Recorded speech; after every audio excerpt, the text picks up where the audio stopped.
Okay, ਇੱਕ ਵਾਰ ਫਿਰ ਸਾਰਿਆਂ ਨੂੰ ਪਿਆਰ ਭਰੀ ਸਤਿ ਸ੍ਰੀ ਅਕਾਲ, ਆਦਾਬ ਤੇ ਨਮਸਤੇ। ਜਿੱਦਾਂ ਤੁਸੀਂ ਦੇਖ ਹੀ ਰਹੇ ਹੋ ਕਿ ਅਸੀਂ ਟੂਰ ਕਰ ਰਹੇ ਹਾਂ ਪੰਜਾਬ ਯੂਨੀਵਰਸਿਟੀ ਦਾ। ਤੋ ਉਹਦੇ ਸਿਲਸਿਲੇ ਵਿੱਚ ਅਸੀਂ ਆਏ ਹਾਂ ਉर्दू डिपार्टमेंट में अंशुल जो कि पहला भी दस्या सी कि यहाँ से ग्रेजुएट हुए हैं और पढ़ाई कर रहे हैं। तो सर हमारे साथ जुड़े हैं जो कि हेड है उर्दू डिपार्टमेंट के। थोड़ा doctor Ali Abbas sir and वो हमें बताएंगे डिपार्टमेंट के बारे में और क्या चल रहा है, थोड़ा प्रोग्राम के बारे में। डॉक्टर। तो जो हमारा डिपार्टमेंट है हाँ जी। ये 1978 में शुरू हुआ। हाँ जी। और इससे पहले जैसे कि आपको पता है कि हमारी जो ये यूनिवर्सिटी थी ये पंजाब में लाहौर, हाँ जी। जो यूनिवर्सिटी ऑफ दी पंजाब थी। हाँ जी। उसके बाद फिर यहाँ आए। अनडिवाइडेड। हाँ, हाँ। अनडिवाइडेड जो इंडिया पाकिस्तान, तो उसमें सबसे बड़े जो शायर मशरिक कहे जाते हैं अल्लामा इकबाल, वो भी इस डिपार्टमेंट का एक हिस्सा थे उस दौर में। ओके जी। और यहाँ से एक मैगज़ीन भी निकलती थी जिसका नाम था ओरिएंटल कॉलेज मैगज़ीन। तो इसकी हिस्ट्री तो बहुत पहले की है। हाँ जी। और आपको ये भी जानकर बड़ी हैरत होगी कि जिस बिल्डिंग में हम लोग हैं, ये केमिकल इंजीनियरिंग की बिल्डिंग है। और जिस नाम से ये बिल्डिंग है, एसएसबी, एसएसबी। ओके। हाँ, यानी शांति स्वरूप भटनागर। ओके जी।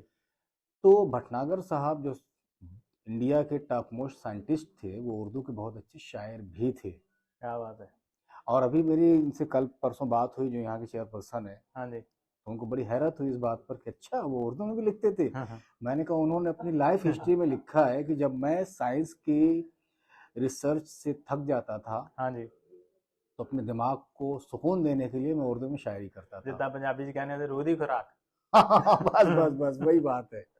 तो वो एक खुराक ही समझिए उनके हाँ पास जी। थी, और उसमें उन्होंने बहुत अच्छी शायरी की उस दौर में। ठीक है जी। और ये बड़ी अच्छी बात रही कि इनकी मिसेज जो थी, जिनका नाम लाजवंती था, वो उससे बहुत मोहब्बत करते थे। हम्म। और लास्ट टाइम जाहिर है कि जब वो गुजर गई तो उनके ऊपर इन्होंने किताब लिखी शायरी में पूरी, अच्छा। जिसका नाम ही रखा लाजवंती। लाजवंती। ओके। तो उर्दू के शायर थे। अब सवाल ये है कि ये हमारे लिए बड़ा अच्छा रहा कि हमारा डिपार्टमेंट जिस बिल्डिंग में है तो ये साइंस की, लेकिन इसमें उर्दू का रिश्ता बड़ा कदीम, बड़ा पुराना है क्या इससे। बात है जी। तो ये एक सिलसिला हमारा उर्दू का चला। यहाँ सर्टिफिकेट कोर्स चल रहा है, डिप्लोमा भी है, एडवांस डिप्लोमा भी है। उसके अलावा पर्शियन में भी certificate, diploma, advance diploma plus MA Urdu में है हमारे यहाँ, पीएचडी है। और अभी 2024-25 से आपको लेटेस्ट जो हम एक ख़बर देना चाहेंगे वो ये है कि 24-25 से हमारे यहाँ ब्लेंडेड मोड में सर्टिफिकेट कोर्स शुरू हो रहा है। वो कैसे सर?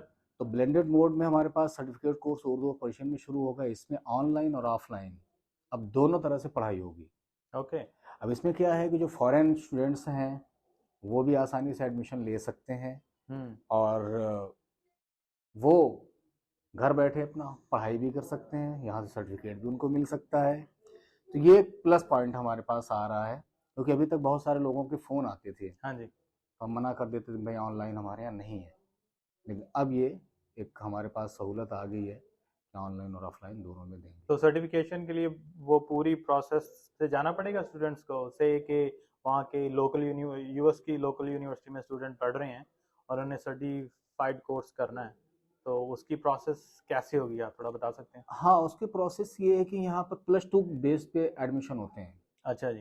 तो वहाँ का जो भी उन्होंने किया होगा, हम्म। सर्टिफिकेट, डिप्लोमा, जो भी उनकी कैटेगरी होगी +2 के लेवल की, हाँ जी। उसी लेवल पे यहाँ एडमिशन होगा हम्म। मेरिट बेस पर। और फिर यहाँ से वो कोर्स कर सकते हैं। हम्म। कोई ठीक है। इसमें बहुत ज़्यादा मुश्किल नहीं है। हाँ, ये एक अच्छा है। सर एक और क्वेश्चन था कि जो प्रेजेंट बॉडी है स्टूडेंट की, उसका थोड़ा डेमोग्राफिक के बारे में बताएंगे, कैसी बैकग्राउंड से स्टूडेंट आते हैं, कि और कोई मेजर कर रहे होते हैं या स्पेसिफिकली उर्दू में उनका फोकस होता है, और नहीं, कहाँ कहाँ से हैं स्टूडेंट्स? हाँ, ये आपका सवाल बड़ा अच्छा है, क्योंकि हमारे पास जो कोर्सेज हैं, सर्टिफिकेट कोर्स की अगर हम बात करते हैं, जो बिल्कुल इसका बेस कोर्स है, तो इसमें तो ज़्यादातर जो स्टूडेंट्स आते हैं वो ऑलरेडी हम्म। कहीं और पढ़ रहे होते हैं या कहीं जॉब कर रहे होते हैं। शौक से वो सिर्फ उर्दू सीखते हैं, हाँ जी। जो सर्टिफिकेट कोर्स के होते हैं। और उसमें से किसी को गज़ल का शौक़ होता है, किसी को कुछ शायरी करने का शौक़ होता है, किसी को अपनी लैंग्वेज और अच्छा बनाने का शौक़ होता है। कुछ ऐसे भी हमारे पास आते हैं कि वो कहते हैं सर हमारी पंजाब की जो विरासत रही है, हम्म। वो चाहे लिटरेचर की हो, चाहे हिस्ट्री की हो, चाहे कल्चर की हो, वो ज़्यादातर पर्शियन में या शामुखी में या उर्दू में है। तो हम चाहते हैं जैसे अब रेवेन्यू डॉक्यूमेंट्स हैं, हाँ जी। वो सारे उर्दू में हैं। या अगर आप महाराजा रंजीत सिंह के दौर में जाएंगे तो पर्शियन लैंग्वेज थी यहाँ पर। हाँ जी। उससे पहले आप जाएंगे गुरु गोविंद सिंह जी के ज़माने में तो पर्शियन थी। हम्म। उसके बाद जितनी भी हमारे पास आज कह सकते हैं कि अदबी विरासत है, लिटरेरी विरासत है, हाँ जी। चाहे हमारे पास ससी पुन्नो हो, चाहे हमारे पास हीर राझा हो, चाहे हमारे पास शाह हुसैन की काफिया हो, चाहे वारिस शाह हो, जो भी है सब हम्म। शाहमुखी में है। हम्म। उसको हमने ट्रांसलिटरेट किया हुआ है ओके जी। गुरमुखी में। हाँ जी। तो शाहमुखी की जो स्क्रिप्ट है वो उर्दू की है, हम्म। यानी पर्शियन स्क्रिप्ट है। हाँ जी। तो बहुत सारे बच्चे आते हैं इसलिए कि सर हम उस लैंग्वेज को सीखना चाहते हैं, पढ़ना चाहते हैं, जो गुरु गोविंद सिंह के ज़माने में जो उन्होंने जफरनामा लिखा हाँ जी। उसको ओके। हम पढ़ना चाहते हैं, ओरिजिनल। हम्म। ठीक है, इसी तरह से हमारी हिस्ट्री बहुत सारी, अब आपने शायद नाम सुना होगा शमशीर खालसा, हाँ जी। हिस्ट्री की बहुत ज़बरदस्त किताब है। हाँ जी। वो उर्दू में लिखी हुई है, उसका भी मुझे नहीं लगता है शायद उसका ट्रांसलेशन हुआ है या नहीं हुआ है। हाँ जी। तो एक तो ये आते, तीसरी जो इम्पोर्टेंट चीज़ है वो ये है कि पंजाब ने पिछले कुछ सालों में उर्दू की वैकेंसीज निकालना शुरू की हैं, जैसे वक्फ बोर्ड में, या अब जगह जगह उनके अपने सेंटर्स हैं उर्दू लैंग्वेज के लिए। हाँ जी। तो अब बच्चे सीख कर इनके पास एक वेटेज हो जाता है उर्दू का, तो उसमें जाते हैं और हमारे यहाँ के कई बच्चे इसमें लग चुके हैं ऑलरेडी। बहुत अच्छी बात है हाँ, सर। एमए में क्या होता है कि बच्चे ज़्यादातर जम्मू या कश्मीर से आते हैं, कुछ हिमाचल के, बाकी पंजाब हाँ से जी, तो पंजाब होते से तो ही है ही। हैं। हाँ जी। लेकिन इसमें जो जम्मू कश्मीर और हरियाणा वगैरह से आते हैं उनका तो मेन पर्पस ही होता है उर्दू सीखना और इसमें आगे बढ़ना। हम्म। लेकिन जो ज़्यादातर यहाँ के बच्चे होते हैं वो शौक़ से आते हैं, और उसमें कुछ ऐसे भी होते हैं जो यूनिवर्सिटी में एडमिशन लेना उनका मेन मकसद होता है कि हाँ वो जी। हाँ जी। एडमिशन ले लें, उसके बाद फिर ये कि यूनिवर्सिटी हम्म। उनको सारी सुविधाएं दे दे। आपका लास्ट में मैसेज क्या है जो नॉन उर्दू हैं, जहाँ बाहर बच्चे पढ़ रहे हैं जिनका इंग्लिश प्राइमरी लैंग्वेज होता है, तो लैंग्वेज के बारे में इन जनरल कि क्या फ़ायदा रहता है कि अगर हम लैंग्वेज सीख लें? क्योंकि बहुत बार होता है अमेरिका में मोस्टली जो आवाम होती है तो एक लैंग्वेज आती है इंग्लिश, पर जब हम उनको बताते हैं कि हमें 4-5 लैंग्वेज आते हैं, वो होते हैं कैसे आप प्रोसेस कैसे करते हो? जैसे आप वह बता रहे हैं ना, हाँ ट्रांसलेशन में हाँ। बहुत कुछ चीज़ें रह जाती है जब उर्दू से शामुखी से गुरमुखी में ट्रांसलेट करें, बिल्कुल तो बिल्कुल। एसेंस जो उसका वो होता है कई बार नहीं वैसा रहता। तो उसके बारे में क्या राय है आपकी? देखिए मेरा तो अपना यही मानना है कि लैंग्वेज कोई भी हो, उसमें एक तो हमारी जो मादरी ज़बान है, हाँ जी। चाहे पंजाबी हो, उर्दू हो, हिंदी हो, वो तो हमारी घुट्टी में होना चाहिए, हुँ। यानी उसे तो हमें कभी नहीं फरामोश करना चाहिए। दूसरी चीज़ ये है कि मैंने American institute of Indian studies में पढ़ाया है, ज़ाहिर है आपको वहाँ अगर होंगे तो पता होगा। हाँ जी। हाँ जी। इंडिया में उसके बहुत सारे सेंटर्स हैं। हाँ जी। तो वहाँ आते हैं अमेरिकन्स बच्चे और वो उर्दू, पर्शियन सीखने के लिए। तो हम जितनी लैंग्वेजेस जानते हैं, ज़ाहिर है कि उतनी हमारी नॉलेज में इज़ाफ़ा होगा। हाँ जी। अगर हम एक लैंग्वेज जानते हैं तो हम उसी को जानते होंगे बस, दूसरी लैंग्वेज में क्या लिखा हुआ है नहीं समझ सकते। तो लैंग्वेज का सीखना ये इसलिए ज़रूरी हो जाता है कि एक तो हमारी जो नज़र है, हाँ जी। जो हमारी निगाह है वो दूर तक जाती है। सही बात है। तीसरी बात ये है कि इससे हमारे रोज़गार के जो दरवाजे हैं वो कई खुलते हैं, हुँ। क्योंकि जब हम कई लैंग्वेज जानेंगे तो इससे मुल्कों के आपसी रिश्ते हुँ। अच्छे बनाने में हमारा अहम किरदार होगा। और मुझे उनका एक शेर याद आता है वली दक्कनी का, वो कहते हैं कि राहे मज़मून ताज़ा बंद नहीं, हुँ। यानी नई नई बातों के दरवाजे बंद नहीं, ओके। राहे मज़मून ताज़ा बंद नहीं, ता क़यामत खुला है बाब सुखन। क्या? यानी ज़िंदगी तक, वो सारी क़यामत तक नई नई बातों के दरवाजे खुलते रहेंगे और नई नई रिसर्च होती रहेगी। इसलिए हमारा ये मानना है कि नई नई ज़बानें हम जितनी सीखेंगे उतनी ही ज़्यादा हमारे लिए रोज़गार के दरवाजे खुलेंगे, नई नई बातों के दरवाजे खुलेंगे, नई नई तहकीकों के दरवाजे खुलेंगे। तो लैंग्वेज का जानना बहुत ज़रूरी है। बहुत अच्छा लगा आपसे बात करके, तो बहुत-बहुत थैंक यू। हमारे पॉडकास्ट का नाम है मिठी मिठी टॉक। ਤੇ ਸਰ ਨੇ ਮਿੱਠੀ ਮਿੱਠੀ ਗੱਲਾਂ ਮਿੱਠੀ ਮਿੱਠੀ ਟਾਕ ਸਾਡੇ ਨਾਲ ਕੀਤੀ ਤੇ ਬਹੁਤ ਹੀ ਲੱਗਿਆ। ਹੋਪਫੁਲੀ ਫਿਊਚਰ ਦੇ ਵਿੱਚ ਵੀ ਕਨੈਕਟਡ ਰਵਾਂਗੇ। ਤੇ ਅੰਸ਼ ਕੁਝ ऐड करना चाहोगे अपने डिपार्टमेंट बारे? मैं तो कहूँ कि उर्दू जिसे कहते हैं तहजीब के दुश्मन है, वो शख्स महज़्ज़ब है जिसको ये ज़ुबान आई। क्या तो बात है। ये हाँ तो वही बात है कि ये तो ज़ुबान की जो है इतनी मीठी है और इतनी शीरीं है कि हाँ, जाहिर है कि देखिए उर्दू लैंग्वेज का तो अपना एक कल्चर है पूरा। हाँ जी। और मैं कभी कभी लोगों से भी बात करता था तो मैं कहता था कि हर ज़बान का अपना एक कल्चर है। और आमतौर पर जैसे अब आजकल हम क्या कहते हैं कि मैंने बोला है ना, या मैंने जाना है, मैंने खाना है। अब ये लैंग्वेज आज की नहीं है, हाँ जी। न ये पंजाबी में है, न ये उर्दू में, न ये हिंदी में, मगर अब हमने ये सब मिक्स करके ज़बान को ख़राब कर दिया। आप अमेरिका में हैं तो वहाँ पर जब हम लोग पढ़ाते थे इंस्टीट्यूट में तो वहाँ के कुछ बच्चे आते थे तो ने जो है, लफ्ज़ ने, नहीं। हाँ, कि मैंने कहा, मैंने दिया, ये ने कर इस पर सिर्फ पीएचडी हुई है। क्या बात है जी। सिर्फ ने पर कि हमें ने का यूज़ कहाँ कैसे करना करना है है। और ये ने आया कहाँ से है। बहुत सारी लैंग्वेज में ने है ही नहीं। जैसे आप हमारी तरफ चले जाएं यूपी में हाँ जी। तो अवधी है, भोजपुरी है, हाँ जी। उसमें ने नहीं है, उसमें है ही नहीं ने। हाँ, उर्दू में ने है। हाँ अब सवाल ये होता है कि मैंने जाना है हम यूज़ कर सकते हैं कि नहीं कर सकते हैं। तो ये बिल्कुल ग्रामर के हिसाब से गलत है। ने का हम उसी वक्त यूज़ कर सकते हैं जब कभी भी हमें पास्ट टेंस को यूज़ करना हो।